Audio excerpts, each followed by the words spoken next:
علماء نے لکھا ہے کہ اہل السنتی والجماعت کے یہاں یعنی سنیوں کے یہاں 10 محرم میں صرف 2 باتیں ثابت ہیں۔ نمبر 1 9 اور 10 یا 10 اور 11 محرم کا روزہ رکھنا۔ نمبر 2 اپنے اہل و عیال پر خرچ میں کچھ وسعت سے کام لینا۔ ان کے علاوہ جو اعمال محرم کے نام پر کیے جاتے ہیں وہ سب ناجائز ہیں، روافض اور شیعوں کی ایجاد ہیں۔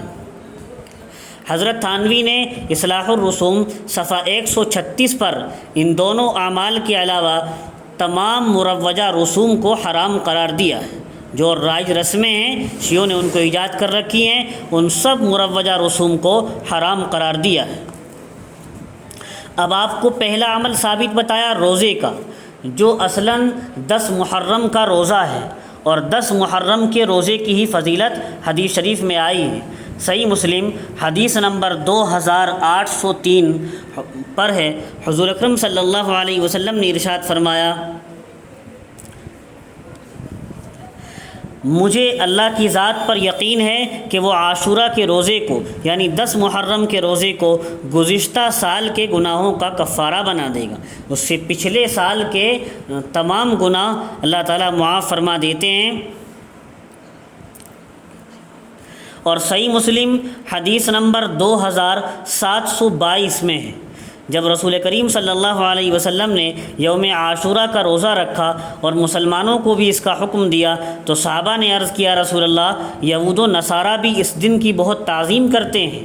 تو آپ علیہ الصلوۃ والسلام نے ارشاد فرمایا، جب اگلا سال آئے گا تو ہم یہود و نصارہ کی مشابہت سے بچنے کے لیے نویں تاریخ کا روزہ بھی رکھیں گے۔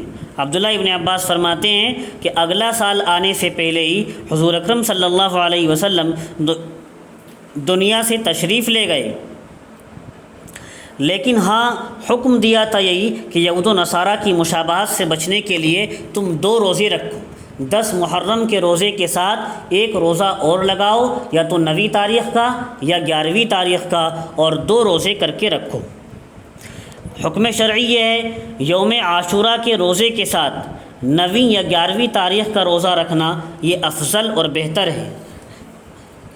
لیکن اگر کسی نے صرف عاشورہ کا روزہ رکھا یعنی 10 محرم کا روزہ رکھا تو حرج کی بات یہ بھی نہیں، جائز ہے۔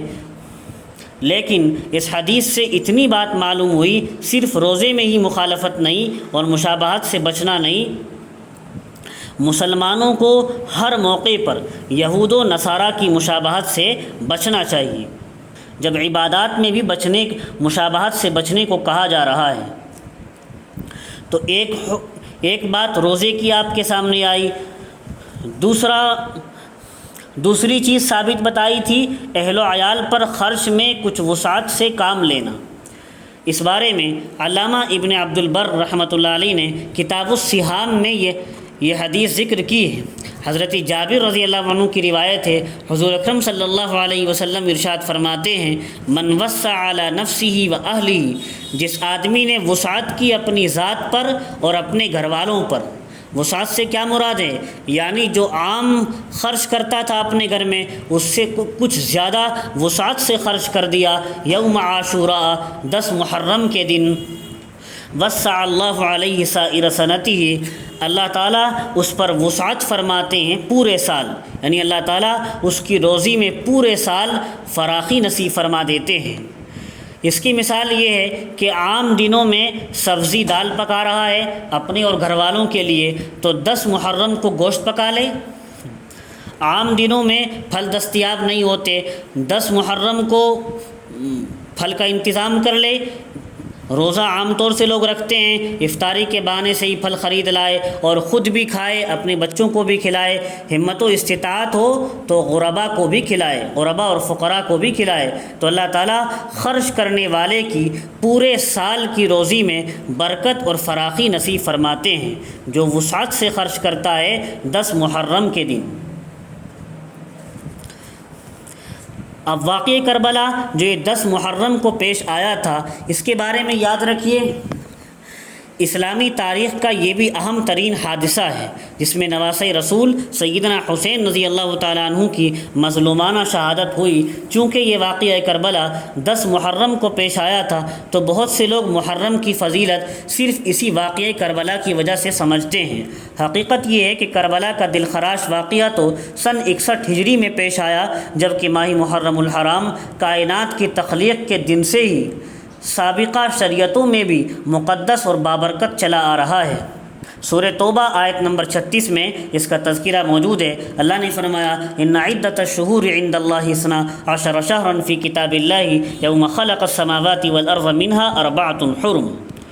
اللہ نے 12 مہینے یہ چاند کے پہلے سے ہی مقرر فرما رکھے ہیں، کائنات کے پیدا کرنے کے دن سے ہی، لیکن ان میں سے 4 مہینے حرمت والے ہیں۔ منہا 4 حرم، 4 مہینے قابل احترام ہیں۔ ان کو قابل احترام مشرکین مکہ بھی سمجھتے تھے، وہ ان میں جنگ نہیں کرتے تھے۔ تو قابل احترام 4 مہینے کون سے ہیں؟ ذی قعدہ، ذی الحجہ، محرم، رجب۔ تو یہ ماہ محرم قابل احترام مہینوں میں سے پہلے سے چلا آ رہا ہے۔ 10 محرم کو ہی موسیٰ علیہ السلام اور بنی اسرائیل کا فرعون اور اس کے لشکر سے مقابلہ ہوا تھا۔ موسیٰ علیہ السلام اور بنی اسرائیل کا فرعون اور اس کے لشکر سے مقابلہ ہوا، اور اللہ تعالیٰ نے فرعون کو غرق کر دیا اور بنی اسرائیل اور موسیٰ علیہ السلام کو نجات عطا فرمائی تھی۔ بخاری شریف میں اس کا تذکرہ موجود ہے، حدیث نمبر 3216 پر۔ اور دوسرے بخاری و مسلم کی روایت میں یہ بھی ہے، ابتدائی اسلام میں جب تک رمضان کے روزے فرض نہیں تھے، عاشورہ کا روزہ رکھنا یعنی 10 محرم کا روزہ رکھنا مسلمانوں پر فرض قرار دیا گیا تھا۔ اب اس محرم کے بارے میں کچھ رسومات اور کچھ بدعات ہم نے اپنی طرف سے ایجاد کر لی ہیں۔ ہمارے یہاں ایک کھچڑا پکانے کی رسم یہ بہت زور و شور پر ہے۔ تو محرم میں کھچڑا پکانے کی رسم یہ محض جہالت اور بدعت ہے۔ اس میں ذاتی یا مالی کسی بھی طور پر حصہ لینا درست نہیں ہے۔ ذاتی طور پر حصہ لینا ہو یا مالی طور پر حصہ لینا ہو، کسی بھی طور پر درست نہیں ہے۔